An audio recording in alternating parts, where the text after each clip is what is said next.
Thousands of helicopter missions have been flown, convoys of trucks roll across Sumatra and warships dot Aceh's coast. This is what the international community can throw at something on the scale of Aceh's tsunami. But on the ground, in some of the worst hit communities, the efficiency of the big aid groups is being called into question. I'd say their input has been tragically insufficient and mind-bogglingly slow in terms of the speed with which the small organisations reacted. All along the most remote parts of the West Coast, the lesson that's being learnt from such a widespread catastrophe is that when it comes to crisis response, small really is beautiful. And it doesn't come much smaller than this. The Sumber Rejeki, sailing out of Padang for the past 2 weeks, has kept some coastal communities alive.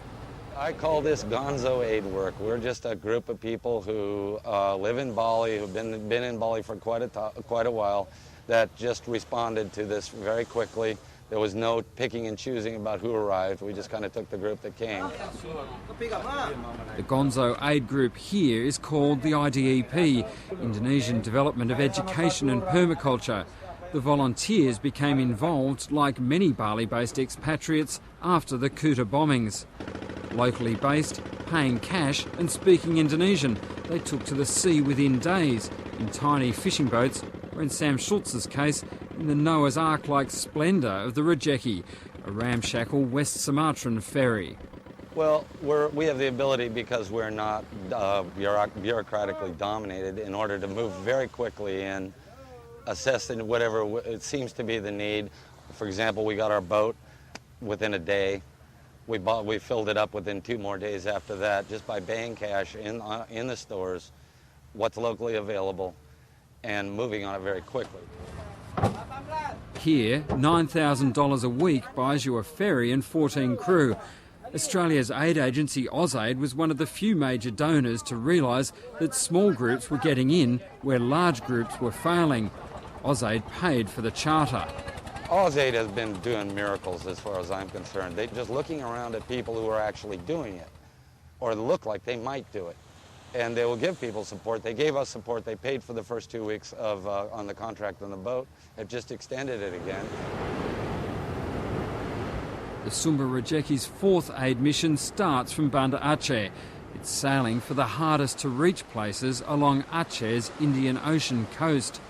Aside from the Indonesian crew, the whole operation is incredibly slim. Sam Schultz has shelved half a dozen engineering projects in Bali. Stefan Zawada has left his new restaurant in Sanur on hold.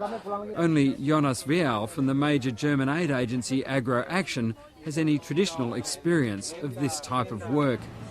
He's based in Darfur in Sudan.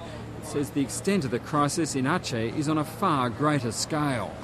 We have high-energy biscuits, salt, sugar, a few thousand eggs also, underwear for children and women, things like tampons for women have been, there's no market available, so these supplies we brought in. Washing powder. And that is the difference. The Sumber Rejeki, with its fast response targeted at specific communities, has been able not only to get in early, but to bring the right aid. Yeah, when we first arrived here, the only thing that was really here was noodles and water. And the people here at that point had already for 10 days been eating nothing but noodles, and were getting sick from it, because obviously you can't eat instant noodles for that long and remain healthy. We were the first ones to bring in rice in a large quantity and another mix of goods, cooking oil, all of those sort of things. By the time the Rejeki steams into Lakrut, it finds it's the first large boat to have been here since the tsunami. The survival rate here is horrifically low, probably under 10%, but typical for this stretch of coast. Only a few refugees have stayed close to the sea, although the number's been bolstered by one baby delivered on the day of the disaster, not surprisingly named Tsunami. The dozen or so Indonesian soldiers here have had no communications with their command for the 2 weeks since they were dropped off. So they guardedly hand out small amounts of provisions every day. They don't dare venture away from this headland. Armed GAM rebels are just 3 kilometres south, and 300 more are 10 kilometres inland. That means that several hundred people, mostly women, must walk the 24-kilometre round trip to this point, then back to their village every day to receive handouts. Di sana 3,000 mungkin ada orang. Tapi ada juga yang sakit, kadang-kadang malaria gitu. Sakit menstruasi gitu, dingin kan di gunung sana. It's a perfect distribution point for the Sumber Rejeki, but getting the aid on land in an area where nearly every fishing boat was destroyed by the waves isn't easy. Finally, 1.5 tons of rice goes ashore, high energy enriched biscuits and a whole range of other supplies right down to salt that simply aren't being dropped off by helicopter runs follow. Sam and Jonas set up a roadside depot. We're giving toothpaste, wash powder for clothing, a bar of soap, unfortunately a very small amount of cooking oil, sugar, and a mixture of noodles, high-energy biscuits or rice, depending on what they can carry. That's part of the objective.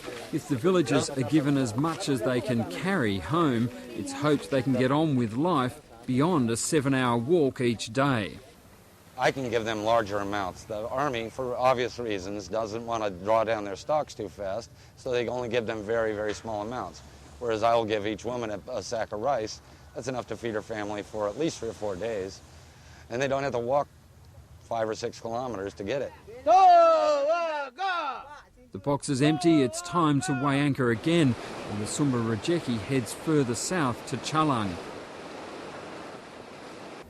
As the ferry edges into the harbour, though, it's clear there are problems. 800 tonnes of aid aboard a car ferry are being unloaded a few boxes at a time into rubber dinghies.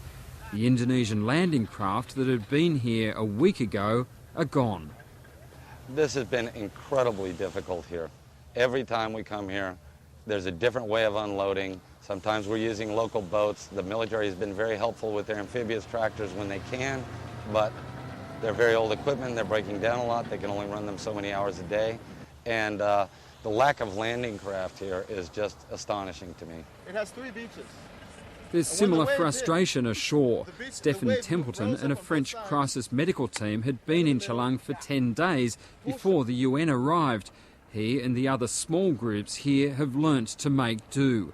The only supplies come through between arrangements that are made between the smaller people, the small organizations on the ground. It's deals. It's all about hustle for humanitarian hustle. That's how it's done. Hustling for what? Hustling for food. I've got bed sheets. You've got mosquito nets. I've got some rice here. The Sumber Rejeki crew has helped keep that hustle going. Sam's team brought water purification gear on an earlier voyage. But there's a sense among those here that the big agencies have simply forgotten Calang, the worst affected of all of Aceh's major coastal centres. Tetanus vaccine promised has failed to arrive. Helicopters were provided, but there's no fuel for emergency evacuations. But if you consider this a theatre of a humanitarian war, the centre is here in Calang. And this centre and let's say the 70 kilometres on either side is really where the battle will be won or lost. And it's being lost for the moment, I have to say, in my opinion. That's an easy opinion to reach when you see the conditions on the hills above Calang's devastated beaches.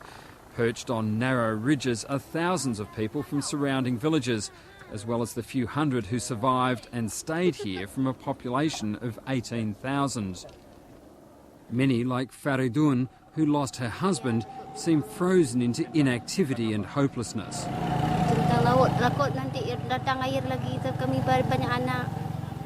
Aku ada anak 3, nggak ada orang 2 lagi aku.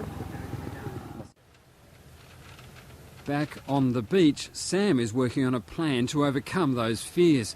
He has 1,700 sheets of precious, salvaged new roofing iron. The next stage is to build the houses and hope the people will come.